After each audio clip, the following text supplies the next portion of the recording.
अस्सलाम वालेकुम students previous lecture में हमने एक्सरसाइज 1.6 का क्वेश्चन नंबर 2 किया था। तो आज हम इसका क्वेश्चन नंबर 3 सॉल्व करते हैं।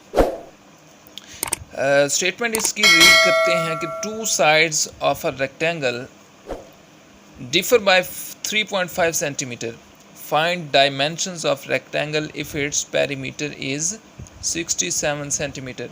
रेक्टेंगल वाला क्वेश्चन हम पहले कर चुके हैं, वो क्वेश्चन नंबर 2 था। तो रेक्टेंगल आप जानते हैं कि वो उसकी हम दोबारा शेप बना लेते हैं। ये बेटा एक रेक्टेंगल है, सपोज़ कर लिया हमने रेक्टेंगल।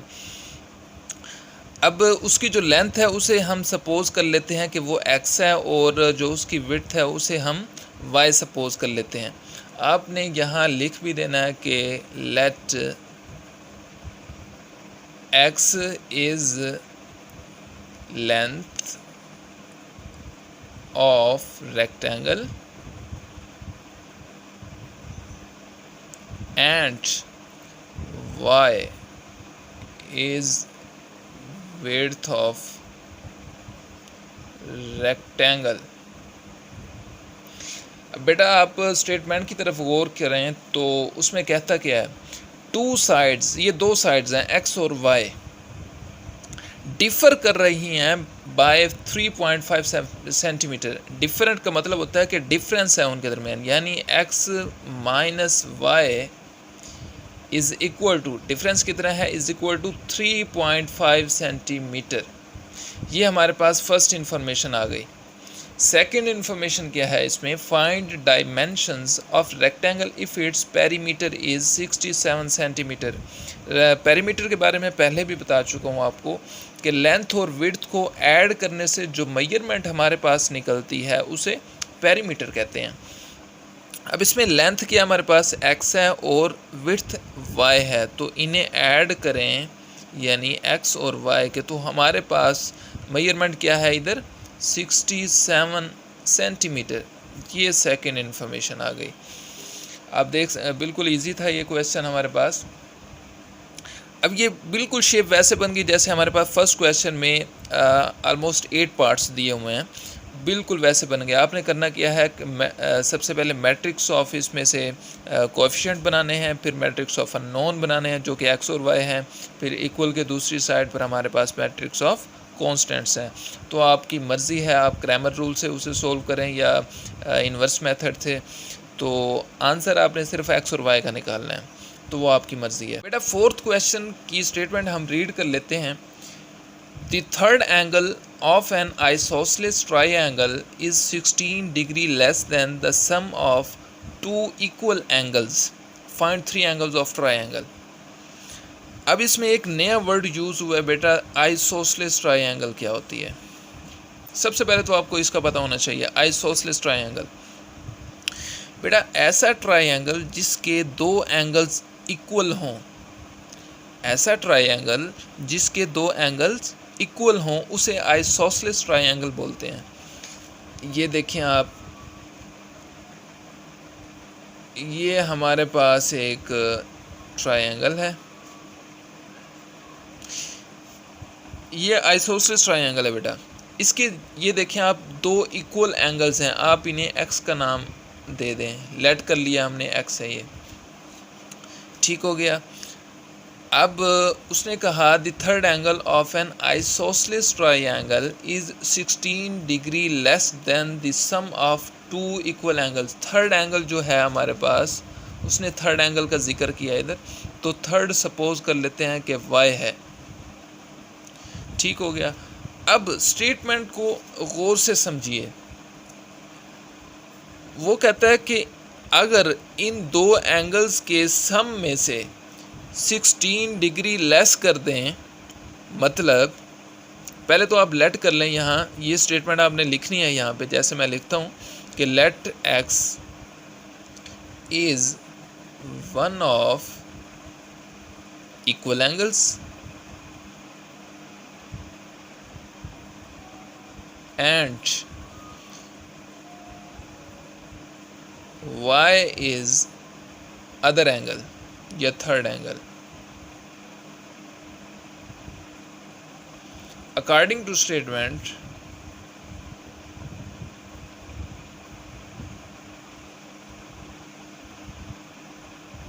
अकॉर्डिंग टू स्टेटमेंट हमारे पास क्या है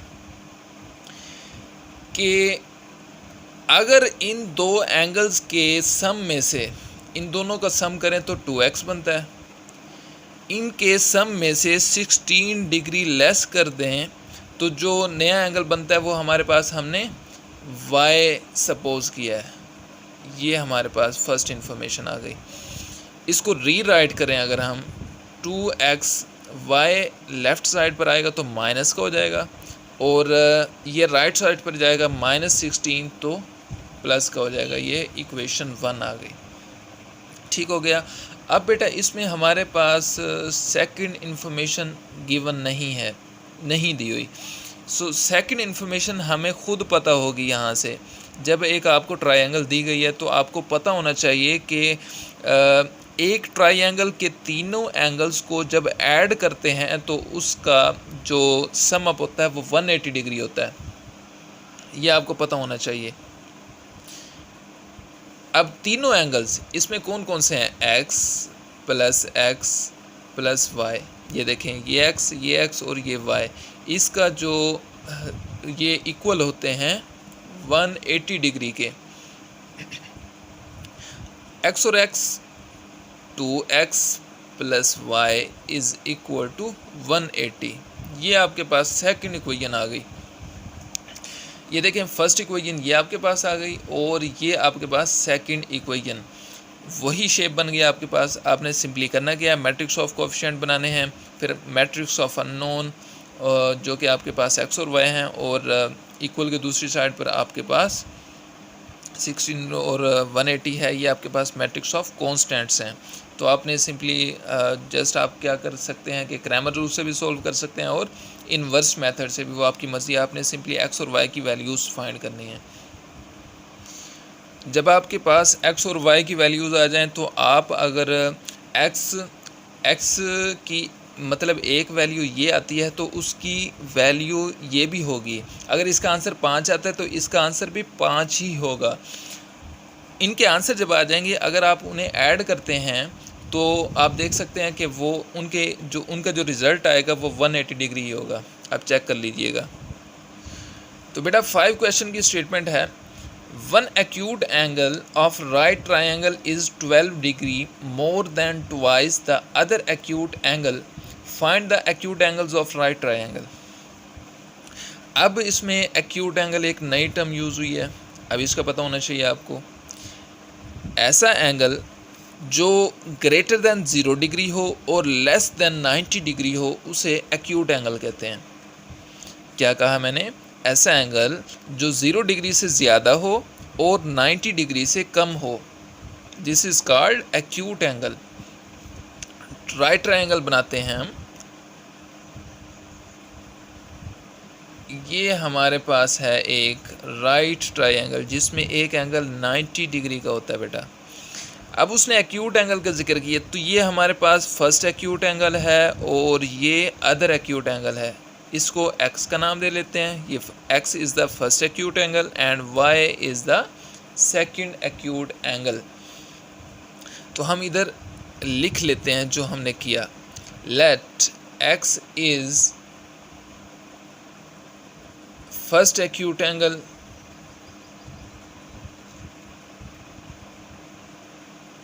and y is second acute angle. According to statement,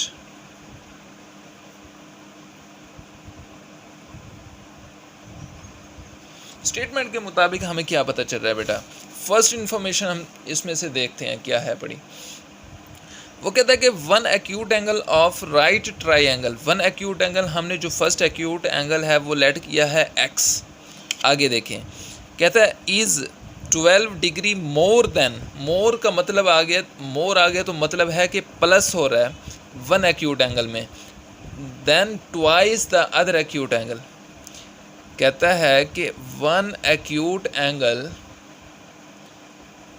is 12 degree more यानी plus is equal to then twice the other acute angle. ये हमारे पास अदर एक्यूट एंगल है y, इसका ट्वाइस ले लेना है आपने। ये हमारे पास इंफॉर्मेशन है कि one acute angle is more than 12 degree है, जो कि ट्वाइस है अदर एक्यूट एंगल के। इसे रीराइट कर लें आप, ये अगर हम लेफ़्ट साइड पे ले आएँ 2y तो माइनस का हो जाएगा, और 12 उधर जाए तो राइट साइड पे जाएगा तो माइनस का 12 हो जाएगा। ये हमारे पास फर्स्ट इक्वेशन बन गई, फर्स्ट इन्फॉर्मेशन थी। अब सेकंड इन्फॉर्मेशन इसमें नहीं दी हुई बेटा, वो आपको ख़ुद पता होना चाहिए, जैसे आपको क्वेश्चन नंबर 4 में मैंने आपको बताया। अब ये राइट ट्रायंगल है आपके पास, इस जो राइट ट्रायंगल होती है उसका जो एंगल्स होते हैं ना बेटा, अंदर तीनों एंगल्स को एडअप करते हैं, सम अप करते हैं, तो वो 180 डिग्री होता है। पहले आपको बताया मैंने। अब इसमें 3 एंगल हैं, x + y + 90 is equal to 180। तो हम लिख सकते हैं x + y + 90 is equal to 180 degree. तो क्या कर सकते हैं हम इसे, 90 डिग्री वहाँ जाकर यानी राइट साइड पर जाएगा तो इसमें से माइनस हो जाएगा, तो क्या बचेगा 90। तो ये हमारे पास सेकंड इक्वेशन बन गई। इक्वेशन 1 एंड इक्वेशन 2 सिंपली आपने वही करना है, शेप आपके पास बन चुकी है इक्वेशंस की। आपने मैट्रिक्स ऑफ कोएफिशिएंट बनाने हैं, मैट्रिक्स ऑफ क्या कहते हैं अननोन्स, और इक्वल के दूसरी साइड पर आपके पास मैट्रिक्स ऑफ कॉन्स्टेंट्स हैं। तो आपने सिंपली उनके मैट्रिक्स बना लेने हैं, और आपकी मर्ज़ी है आप क्रैमर्स रूल के उसे सॉल्व करें या इन्वर्स मेथड से, वो आपकी मर्ज़ी है। तो बेटा लास्ट क्वेश्चन है हमारे पास 6 क्वेश्चन, इसकी स्टेटमेंट पढ़ते हैं। 2 cars that are 600 kilometre apart are moving towards each other, their speeds differ by 6 km/h and the cars are 123 km apart after 4.5 hours. Find speed of each car. बेटा 2 cars हैं और वो उनके दरमियान जो टोटल डिस्टेंस है ना वो 600 किलोमीटर है total distance, and their speeds differ कर रही है। उन दोनों की स्पीड्स का जो डिफरेंस है वो 6 km/h है। हम लिखते हैं, पहले लेट कर लेते हैं, let x is speed of first car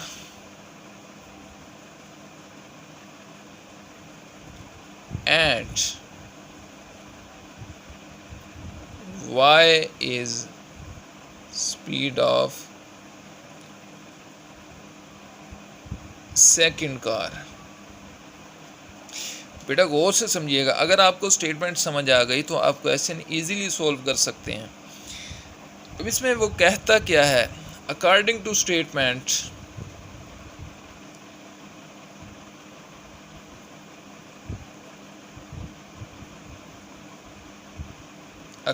statement their speeds, total distance उनके दरमियान कितना है 600 किलोमीटर। कहते there speeds differ by 6 km/h। हमने स्पीड फर्स्ट को x से डिनोट किया और स्पीड y को, दोनों की स्पीड को यानी x और y से डिनोट किया। तो कहता है कि देयर स्पीड्स डिफ़र का मतलब क्या होता है, डिफरेंस माइनस में शो किया जाता है हमेशा। तो पहली इन्फॉर्मेशन हमारे पास आ रही है x - y, x पहली स्पीड है और y सेकंड स्पीड है, सेकंड कार की स्पीड है। तो इनका जो डिफ़र है वो 6 km/h है। ये हमारे पास फर्स्ट इन्फॉर्मेशन आ गई। अब सेकंड इन्फॉर्मेशन गौर से देखिएगा, and the cars are 123 kilometre apart after 4.5 hours। Total distance दोनों कार्स के दरमियान था 600 किलोमीटर। ठीक है, ये टोटल डिस्टेंस है। अब 123 किलोमीटर वो दूर है एक दूसरे से, उनके दरमियान ये फासला भी रहता है। ठीक है, अगर हम टोटल डिस्टेंस में से ये वाला डिस्टेंस निकाल दें तो जो हमारे पास डिस्टेंस बचेगा वो डिस्टेंस उन दोनों कार्स ने कवर कर लिया है, उसका मतलब ये होगा। अब इसमें कहता क्या है कि 4.5 hours, 4 4.5 आवर्स कार एक्स भी चली है और 4.5 आवर्स कार वाई भी चली है। ठीक है, एक्चुअली उन्होंने 4.5 आवर्स में डिस्टेंस कितना कवर किया हमने ये बताना है। यानी टोटल डिस्टेंस में से जो डिस्टेंस रह गया है वो माइनस कर दें आप। ये 123 किलोमीटर ये डिस्टेंस अभी बाकी है, इन दोनों ने कवर करना है। ये वाला 123 किलोमीटर अपार्ट हैं, अभी ये एक दूसरे से दूर हैं 123 किलोमीटर। तो हमने क्या कर दिया, ये 4.5 आवर्स कार एक्स भी उतने यानी उसने सफ़र तय किया है और कार वाई ने भी उतना ही सफ़र तय किया है। आपने सिंपली करना क्या है कि टोटल डिस्टेंस में से जो डिस्टेंस अभी रहता है वो माइनस कर दें, तो क्या बनता है, इसको हम लिख सकते हैं 4.5। 1/2 को आप डिवाइड करके देखें तो 0.5 आएगा। तो हम इसे लिख सकते हैं 4.5x plus 4.5y is equal to 600 minus 123। तो ये हमारे पास आलमोस्ट बनता है 477। ये 477 का मतलब है ये उन्होंने डिस्टेंस कवर कर लिया है, और ये जो 123 किलोमीटर है ये उन्होंने अभी कवर करना है, ये रहता है उनका अभी डिस्टेंस। ये हमारे पास सेकंड इन्फॉर्मेशन आ गई बेटा।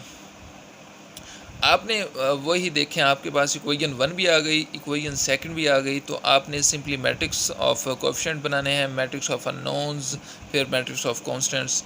चले मैं आपको बना कर दे देता हूँ इसका मैट्रिक्स ऑफ कोएफिशिएंट x का 1, y का -1 और यहाँ से x का 4.5 और यहाँ से y का 4.5।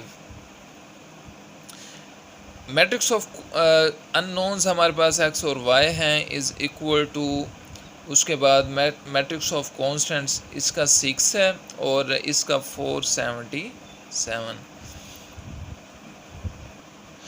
तो बेटा मैंने मैट्रिक्स फॉर्म बना दी है, आप इस पर जो है क्रैमर्स रूल अप्लाई करें या इन्वर्स मेथड अप्लाई करें, वो आपकी मर्ज़ी है। आपने सिर्फ जस्ट करना क्या है कि x और y की वैल्यूज़ फाइंड करनी है।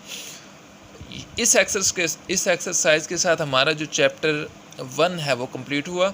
नेक्स्ट लेक्चर में हम इंशाअल्लाह सेकंड चैप्टर स्टार्ट करेंगे। अल्लाह हाफिज़।